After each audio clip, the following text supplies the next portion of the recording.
Oi, oi. Bem, estamos de volta, né? Novamente com aula gravada. Então, aquele esquema que eu já falei para vocês. Nós não temos um momento de interação agora, mas posteriormente, né, na próxima semana, vocês podem conversar comigo e tirar as dúvidas sobre o conteúdo. Bem, pensando no que vocês viram até agora, como é que foram os exercícios? Conseguiram fazer tudo? Alguma dúvida? Lembra que naqueles exercícios nós vimos algumas questões interessantes para fixar o conteúdo. Então, as leis de Kepler e também questões relacionadas à gravidade, à gravitação universal. Então, lembra que nós falamos que se eu pegar algo, jogar no espaço, isso vai se manter em movimento. Porque diferente de eu jogar algo na Terra, onde nós temos é, uma atmosfera que vai segurar esse objeto, no espaço isso não acontece. Então, lembra lá que naquele experimento que eu mostrei no vídeo para vocês, foi jogada uma pena e um objeto, né, uma esfera. Aqui na Terra, em condições normais, o que aconteceu? A pena ela teve uma resistência do ar, foi caindo devagarinho. A esfera, com ela pesada, caiu rapidamente. Ao mesmo tempo, quando esse mesmo experimento foi realizado em condições de espaço, a pena e a esfera caíram exatamente na mesma velocidade. Por que isso aconteceu? Lembra que eu já expliquei que isso está relacionado que a intensidade da gravidade é a mesma para as duas. Então essa força que faz com que os objetos caiam sobre a Terra devido à possibilidade de dobrar a malha do espaço-tempo, ela ocorreu da mesma forma para os dois objetos. Então os dois caíram ao mesmo tempo. Lembra que eu até brinquei que se eu jogasse um piano e uma folha, eles cairiam também exatamente ao mesmo tempo se isso fosse no espaço. Então, se eu pensar que no espaço as coisas vão ficar em movimento, já que elas não têm esse atrito, e eu voltar ao passado, quando o universo estava surgindo, quando os planetas estavam surgindo, eu tenho que imaginar que haviam colisões. Planetas colidiam, material que estava no espaço colidia, e isso fez com que os planetas começassem a girar. Pelo menos é o que nós acreditamos que tenha acontecido.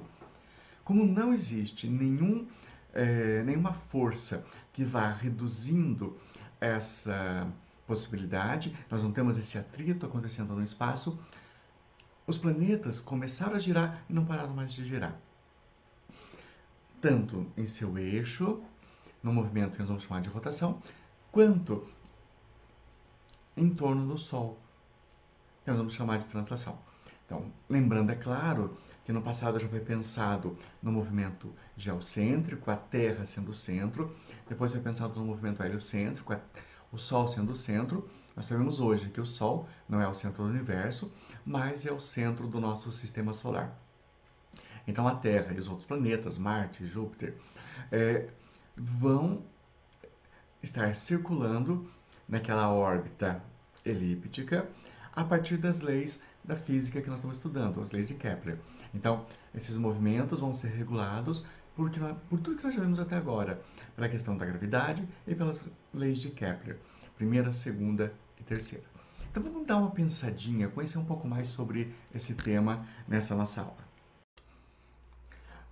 Nós vamos começar pensando que quando eu olho para o universo, eu tenho que pensar em referência.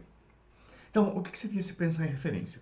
Por exemplo, eu estou dentro de um ônibus, um carro, e eu estou parado.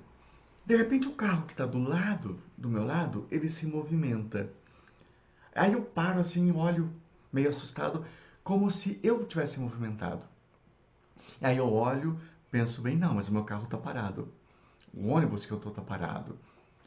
Então, essa questão da referência faz com que, dependendo do ponto de vista que eu olho algo, isso dá a impressão de estar em movimento. Então, quando eu estou no carro e o carro ao lado se movimenta, eu tenho a impressão que meu carro se movimentou. É um movimento que eu posso chamar de um movimento aparente. Então, quando eu olho para o céu e as estrelas, o sol está se movimentando, na verdade não. Esse movimento que nós temos, na verdade, do Sol, o Sol do fim do dia, o Sol do meio-dia, o Sol do início do dia, ele é um movimento aparente. O Sol não está fazendo esse movimento em torno da Terra. Na verdade, a Terra está se movimentando e faz com que nós tenhamos a impressão desse movimento, que eu chamo então de movimento aparente. Então, quando eu vejo o Sol de manhã numa posição, depois ele subindo, chegando ao meio-dia, chegando ao sol a pino, depois ele descendo, ele não é um movimento real, ele é um movimento aparente. Quem, na verdade, fez esse movimento fomos nós, a Terra. Então, a ideia da referência é muito importante para o espaço. Quando eu penso que algo está se movimentando, eu tenho que ter uma referência. Lembra daquele vídeo que eu mostrei ontem para vocês? Mostrando o movimento da Lua e a Terra, só que de uma outra referência.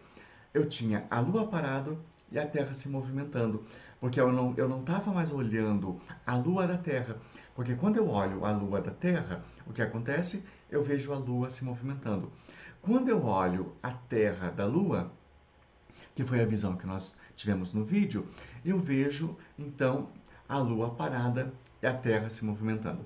Então, essa questão de referência é super importante quando eu penso no espaço. Então, não esqueçam que eu sempre tenho que pensar em uma determinada referência. Por isso, eu posso pensar, posso falar em movimentos aparentes. No caso aqui, pensando no Sol, eu tenho um movimento aparente do Sol. Pensando ainda no Sol, nesse movimento, tem uma coisa super interessante. Quando eu olho para o Sol, na verdade, a imagem que eu estou vendo do Sol, ela não é mais a real. Ela é uma imagem que eu poderia dizer do passado. A luz do Sol, ela demora mais ou menos 8 minutos para chegar na Terra. Então, se eu estivesse olhando para o Sol nesse exato momento, aquela posição que eu estou vendo, aquela posição aparente, não é a posição de agora, mas sim a posição de 8 minutos no passado. Porque foi o tempo que a luz do Sol demorou para chegar até a Terra. Se eu pensar em estrelas muito mais distantes do que o Sol, lembra que o Sol é uma estrela, isso pode demorar até milhares de anos. Inclusive, alguns cientistas colocam que algumas estrelas que nós observamos hoje na Terra, elas nem existem mais. Só que elas estavam tão distantes que a luz ainda chega na Terra por esse atraso de tempo. Então, percebam que é muito legal conhecer, estudar ciências, conhecer, estudar o espaço. E, como é muito legal, eu vou fazer uma pergunta para vocês. Todo mundo lembra o que é um ano bissexto? Bem, eu não estou aí para ouvir a resposta, mas eu acredito que praticamente todo mundo deve ter levantado a mão ou deve ter falado que eu lembro. Então, quando eu penso no ano bissexto, a gente lembra que a cada 4 anos eu tenho um ano bissexto. Então, o ano 2000 foi um ano bissexto. Isso significa que no mês de fevereiro, ao invés de termos 28 dias, nós tivemos 29 dias. Então, o ano bissexto é exatamente isso. A cada 4 anos eu tenho um dia a mais no mês de fevereiro. Então vamos pensar assim, se a cada 4 anos, vamos fazer uma conta, 2000, 2004, 2008, e vou colocando 4 em 4. Cheguei em 2092, 2096, 2100.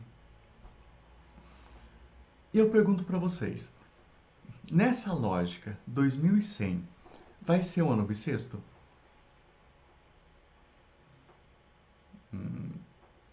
Todo mundo pensando, fazendo conta de 4 em 4 anos. De 4 em 4 anos, peraí, 2000, 2100, 4 em 4 anos, 2000 anos é um ano bissexto, certo? Errado. 2100 não será um ano bissexto. 2000 foi um ano bissexto, mas 2100 não. Vamos entender essa dinâmica e entender por que nós falamos que de cada 4 anos nós temos um ano bissexto, mas 2100 não vai ser um ano bissexto. Então, para surgir o ano bissexto, eu tenho que entender que a Terra ela não tem um ano certinho, fechado por dias de 24 horas. Nós temos, na verdade, 365 dias, 5 horas e 48 minutos. Como o nosso ano civil, esse ano do calendário, tem 365, 365 dias, sobram 5 horas e 48 minutos. 5 horas e 40 minutos é quase 6. Então, 6 vezes 4, 24, dá um dia. Então, o que eu faço? A cada 4 anos, eu coloco um dia a mais. Perfeito. Então, eu já corrigi um probleminha. Porque a cada 4 anos, estavam sobrando 24 horas. Mas quando eu olho mais de perto, não estavam sobrando 24 horas. Porque eu tenho aqui, olha, 48 minutos. Eu não tenho 6 horas. Eu tenho 5 horas e 48 minutos. Uma hora tem 60 minutos. Então, se eu considerei como 6 horas, ainda ficaram 12 minutos perdidos ali. Então, o que é que eu tenho que fazer? Eu tenho que arrumar isso. E eu arrumo isso a cada 100 anos. Então, eu vou considerar como ano bissexto não todos os anos, mas apenas aqueles anos em que eu possa dividir por 400. Então, 2000 eu posso dividir por 400, obtendo um número exato. 2100 eu não consigo fazer isso. Por isso, ele não é um ano bissexto. Essa história é antiga. Ela começou com Júlio César, que pediu para um astrônomo chamado Sosígenes que ajustasse e entendesse um pouco melhor esse calendário a rotação da Terra. E ele então observa que havia esse erro e cria esse nome super bonitinho. Antidain bissestum colendas Márcias. O sexto dia antes das calendas de março. Veja, calendas de março, do calendário de março, ou seja, o sexto dia. Isso significa que eu vou colocar ele sempre antes do mês de março, ou seja, no mês de fevereiro, janeiro, fevereiro, março.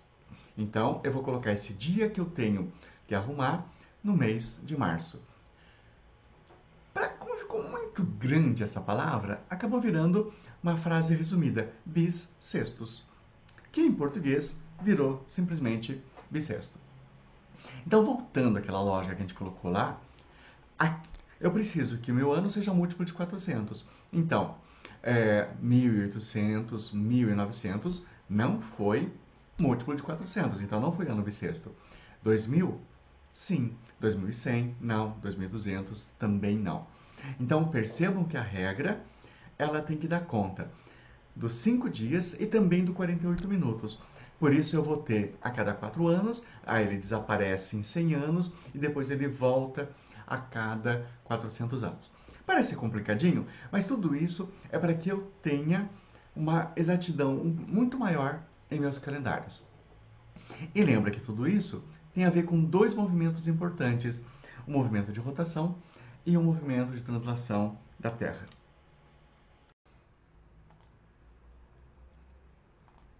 Então vamos observar aqui esse movimento de translação. Então nesse pequeno vídeo eu consigo ver que a volta completa da Terra está demorando um ano. Então, lembrando das leis de Kepler, lembra que nós temos aqui uma órbita elíptica, lembra que nós temos o periélio e o afélio, lembra que a velocidade também difere. Ele vai ser mais rápido no periélio e mais lento no afélio. Então, esse movimento ele vai estar durando um ano, ou seja, 365 dias.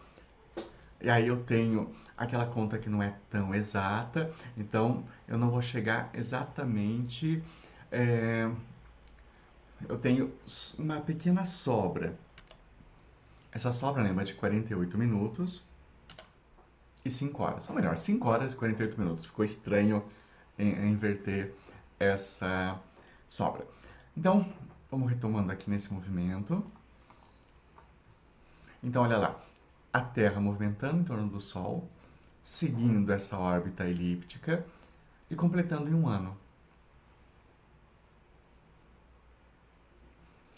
Então, esse movimento ocorre não somente com a Terra, mas ocorre também com os outros planetas.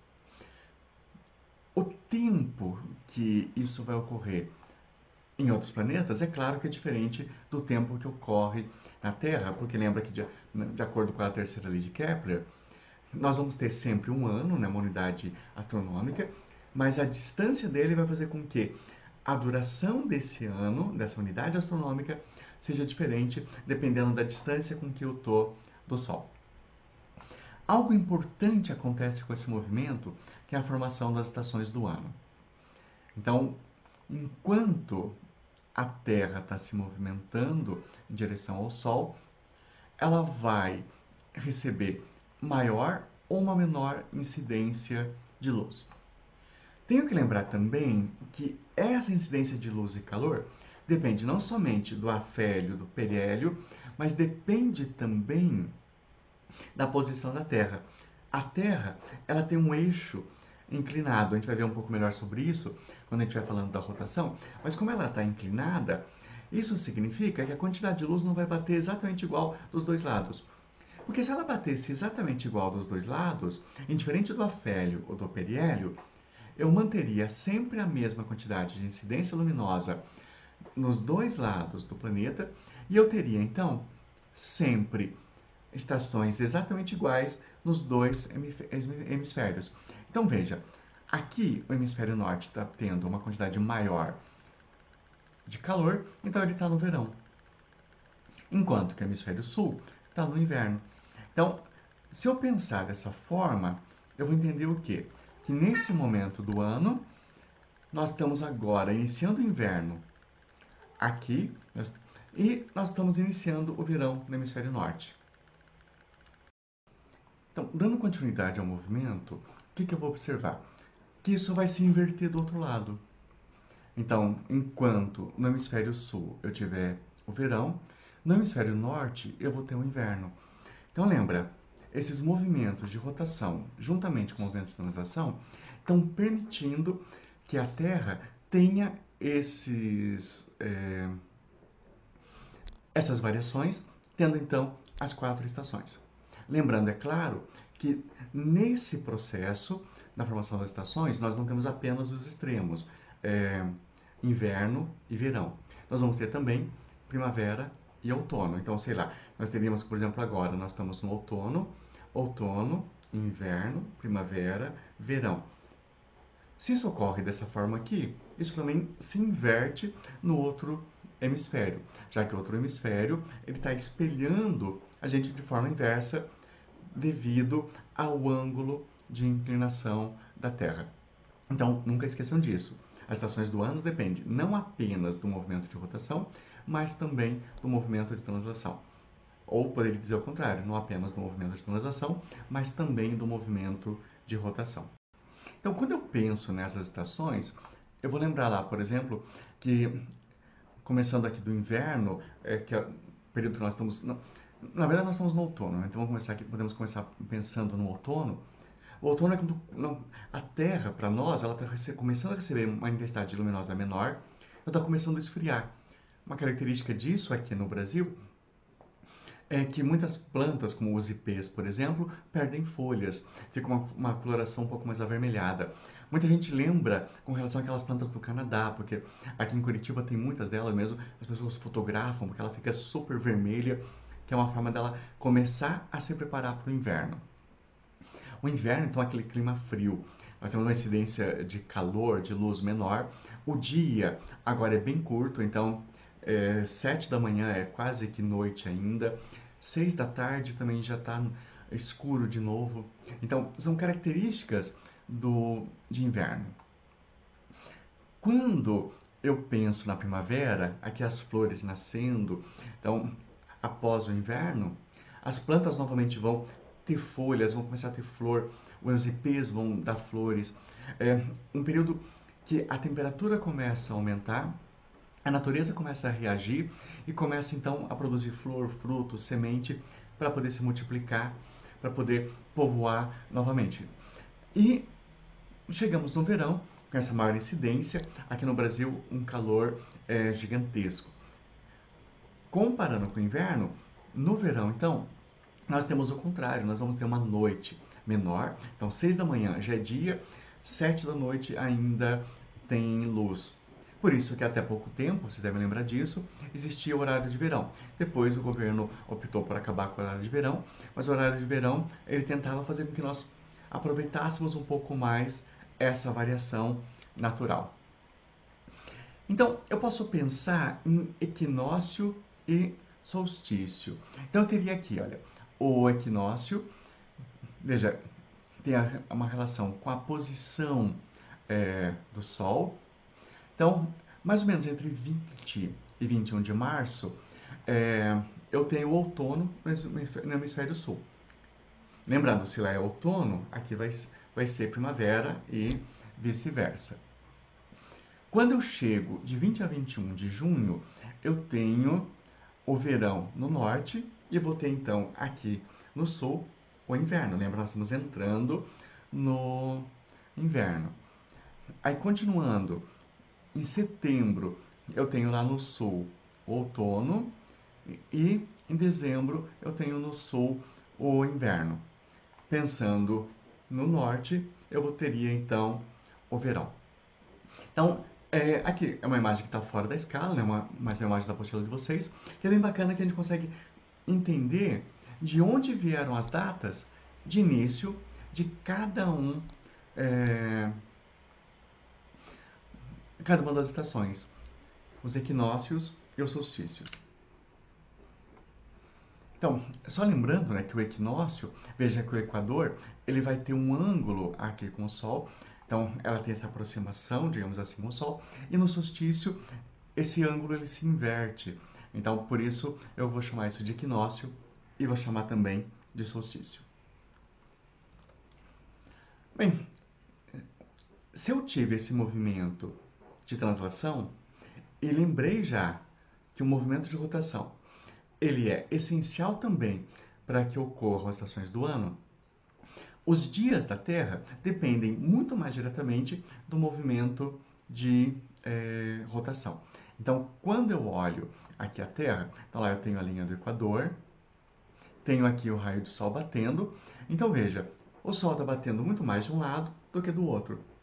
Ou seja, eu vou ter de um lado dia e, ao mesmo tempo, do outro lado, eu vou ter noite. Se eu inverter isso, ou seja, girando a Terra, aonde é dia agora, vai se tornar noite depois.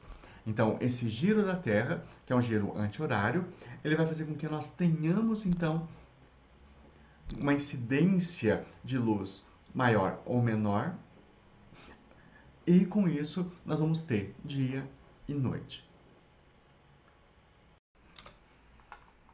Vamos dar uma olhadinha aqui. Esse vídeo é um vídeo bem bacana. Ele foi feito utilizando algumas imagens do próprio espaço.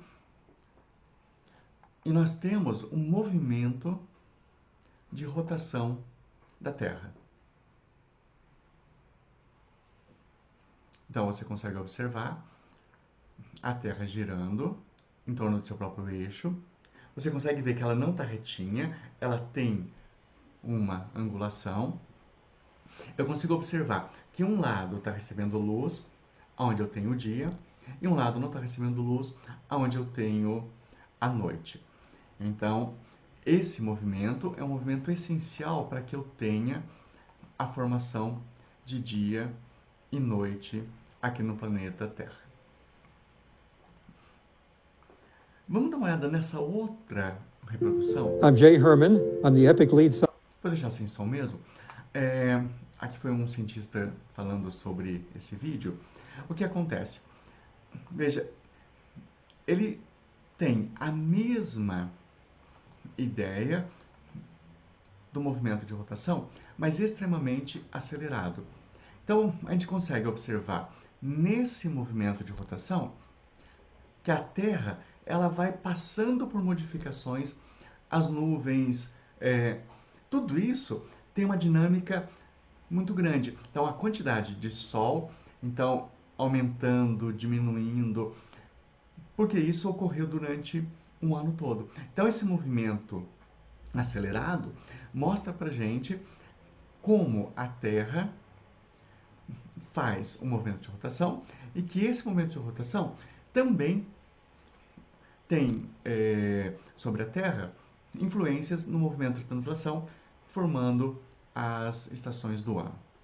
É muito lindo esse vídeo. A gente consegue ver como ele está acelerado, tudo que está acontecendo na Terra durante um ano.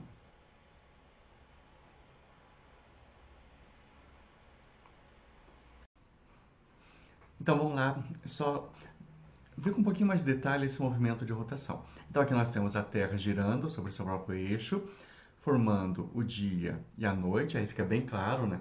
O eixo da Terra. Ela, ao girar, a luz do Sol bate ou não, incide ou não. Então lá, a Terra ela não é retinha, né? Lembra que ela vai ter uma inclinação, um eixo de mais ou menos 24 graus, 23 e pouco.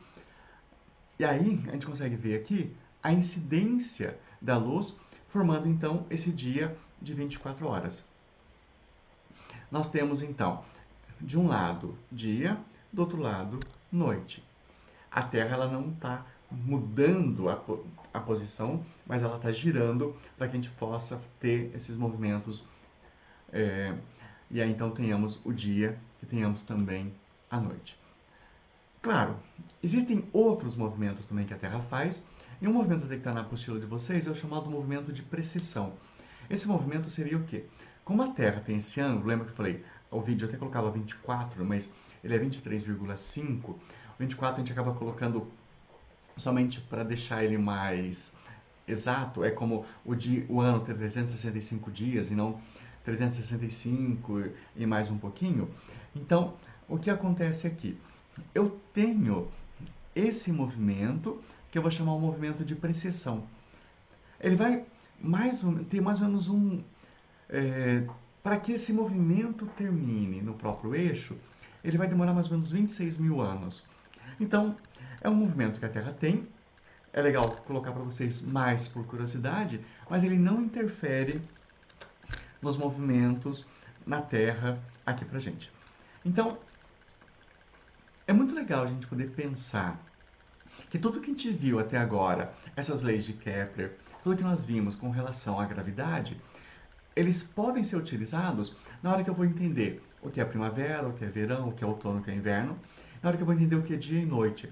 Então, eu consigo unir conceitos que pareciam até um pouco abstratos, conceitos de Kepler, conceitos de Newton e até mesmo de Einstein, e entender que esses conceitos aplicados façam com que eu entenda o que é dia, noite e o que são as estações do ano. Pessoal, então, na próxima semana nós continuamos a partir daqui. Daí também nós temos um pouco mais de conteúdo, fazemos mais alguns exercícios. Pessoal, se cuidem, um bom final de semana para vocês e a semana que vem estamos de volta. Até mais, tchau, tchau para vocês.